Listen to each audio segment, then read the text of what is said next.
Graven is a game that wears a lot of hats, some better than others, but none quite as comfortably as its aesthetic and its tone. This first-person metroidvania with boomershooter combat wears its 2000s PC game look well, and the dour atmosphere is so thick you could eat it with a spoon. The first quest is to trim down the body pile in the sewers just a little bit so the water can start flowing again, and this plague-afflicted world doesn't get any more joyous from there. At times, the path forward can be a little unclear more than was intended, but Graven's beautifully ugly world and its punchy combat make for a satisfying play.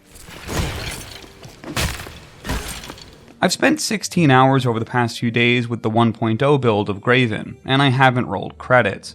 Based on the game's advertised world count, I'm probably like 60% of the way through. I'm sharing this with you both as a transparent reviewer acknowledgement, we're deviating from my usual beat the game then review the game format, but also because it ties into one of this game's key themes. Graven is one obtuse bastard, so much so that it warns you upon file creation that you're going to spend a lot of time trying to figure stuff out. One sequence towards the end of its second of 3 acts did me in, and I'm going to be waiting for some community guide material before wrapping a bow on this instead of beating my head against it for another 8 hours.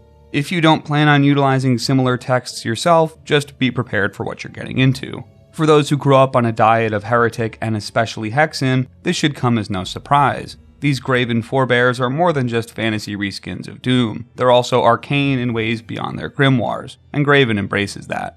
Structurally, the game is more like 3 small-scale Metroidvanias rather than one big one, where your usual power unlocking and key acquiring exploration happens within discrete acts. Each has a central hub for quests and vendors, and then juts out in all directions with hostile exploration zones like spokes on a wheel.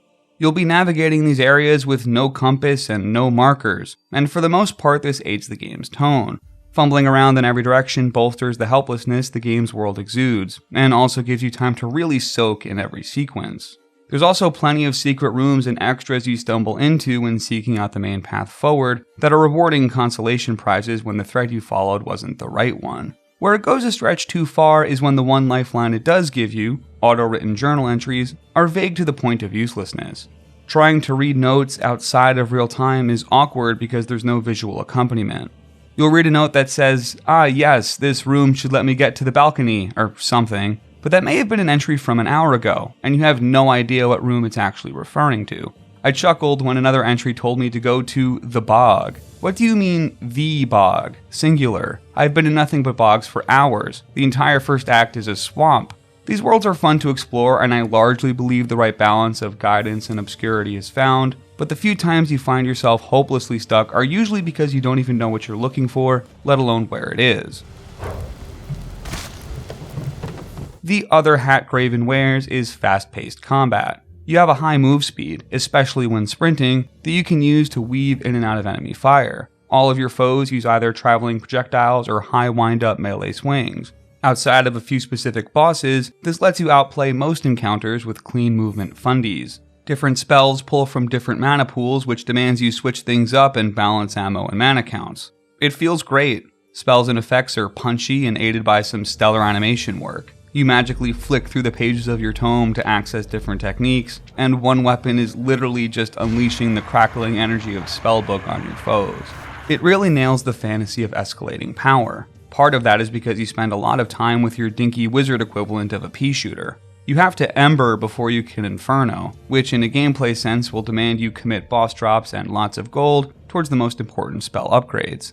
This progression slots very neatly into the kind of stuff you were already doing. The steep currency requirements give extra value to all the gold you find in the secret rooms littered everywhere, which is a particularly nice touch. It's a very satisfying game to peel your way through, with the combat and exploration feeding rewards back into each other, with higher power levels and more shortcuts unlocked.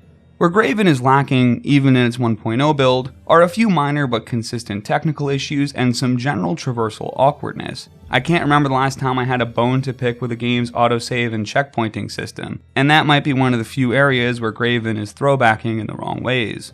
Every time you quit the game and return to it, you get transported back to the town hub, which ensures that each booting of the game is coupled with the unceremonious trek back to where you left off, if you even remember. This is despite the fact that there are obvious in-universe checkpoint markers. They're only there for respawning and not what checkpoints mean in most other video games. On top of being annoying, especially if you're playing in small bursts, it also turns going to the main menu into a really clumsy but really powerful town portal spell that the game otherwise does not have. It's a really effective way to avoid death and nullify the gold penalty that death was supposed to be distributing too, and it's hard to unsee the main menu as a tool in your arsenal even though it shouldn't be.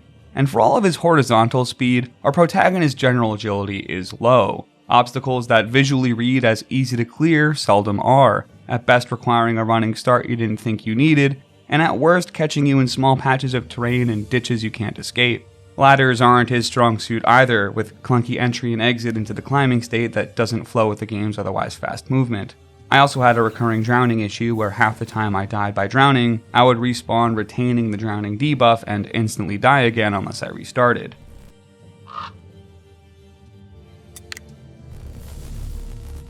Graven can be an awkward game to play at times, but none of its vices are so overpowering that they take away from the game's strengths. It's a beautiful world with an incredible tone, fun combat, and a slow enough exploration pace that allows you to soak in its atmosphere. I'm motivated to get back to it after the internet reveals what I'm doing wrong with this damn floor puzzle. Once I shook off the embarrassment of getting filtered, I could accept Graven's capacity to filter as a strength. This is not a game you wade through, it's a game that makes you fight for every inch of progress.